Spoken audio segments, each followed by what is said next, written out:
Toyota is going to invest $3.6 billion in America, and the plan involves moving production of Tacoma trucks from Mexico to San Antonio, Texas.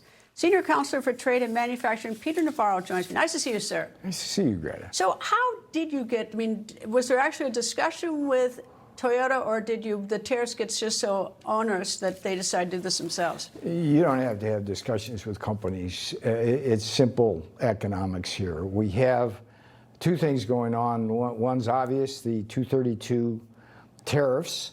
But secondly, just last week, Jameson Greer, the USTR, announced that we wouldn't be renewing the U.S.-Mexico-Canada agreement on schedule. Now, there's going to be certainly negotiations to possibly revamp that, but it hasn't worked. We've had a trade deficit that went up 50% with USMCA. That wasn't supposed to happen. We had the parts from the America that were supposed to go into cars fall dramatically. And what has happened is Mexico has essentially become a staging area to come into the U.S. And a particular problem with Chinese auto parts. So we're going to get $3.6 billion in San Antonio, 2,000 jobs direct, another 20,000 because of the supply chain effects and the multiplier effects. And this is going to be the first. You're going to see Hyundai, you're going to see Honda, you're going to see Nissan.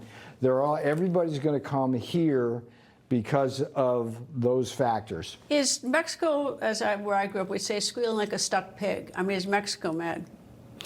Well, look, Mexico has culpability in this, as does Canada. One of the problems we had with losing our auto parts, this is a little in the weeds, but it's important.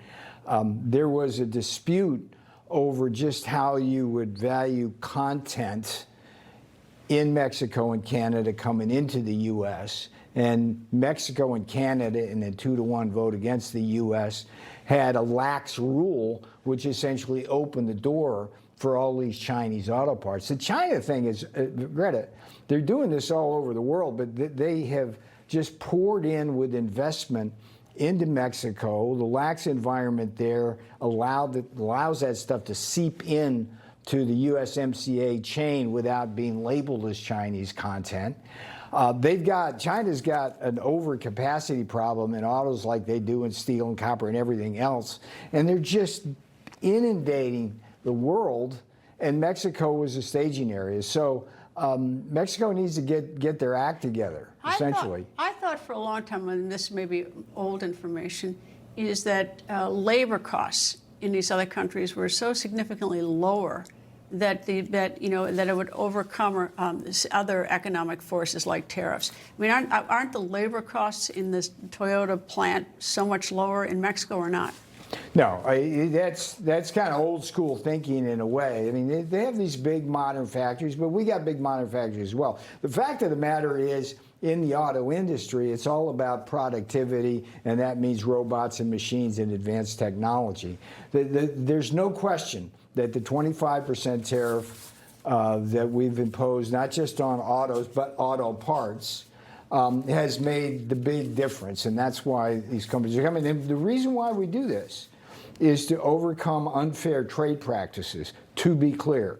And whether it's the IP theft or the massive government subsidy or this or that, we as a nation cannot afford to lose our auto industry. I mean, one of the beauties of Donald Trump's thinking about things, it goes back to 2018, the national security strategy, is national security equal economic security. I mean, we remember that World War II was run with the arsenal of democracy, and the arsenal of democracy was when we took our auto plants and turned them into tank plants and aircraft plants and all that kind of stuff like that. So this is a good thing, and maybe USMCA is able to renegotiate, but Mexico cannot allow itself to be a staging area to inundate us with cars. President Trump said something in Turkey today with Secretary of Treasury standing on the stage with him about Spain. He doesn't want to do business with Spain because Spain was, as he said, was a lousy partner because they weren't very helpful in terms of the war in Iran,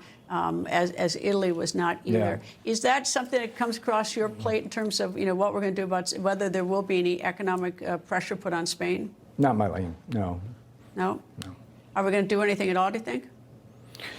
Well, look, if you just look at the chessboard, I mean, what the hell's going on here? Like, we basically finance pretty much all of NATO. The other countries say that they're going to up their ante. They never do. I mean, the amount of money... But do we have pressure on... But hang on. The amount of money the American taxpayers put into NATO, and then all we ask them to do is to help us secure their petroleum from the Strait of Hormuz. We don't get any from there. And you have Spain and Great Britain not helping and everybody else squawking. I mean, what is that about? So President Trump is rightfully not happy about it. The American people need to understand that Iran, going back to the days of the 70s, when they took over our embassy, since that time, they've been costing us nothing but money and blood since that time with their terrorism. I mean, please remember, in Iraq, it was Soleimani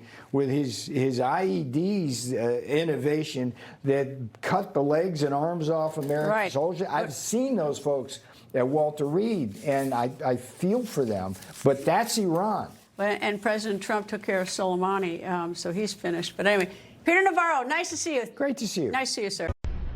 People think news just happens. It doesn't. It happens because there's someone there to capture the moment, to explain it and share it. That's my job. I go where news breaks and give you the facts. Join me for The Record on Newsmax.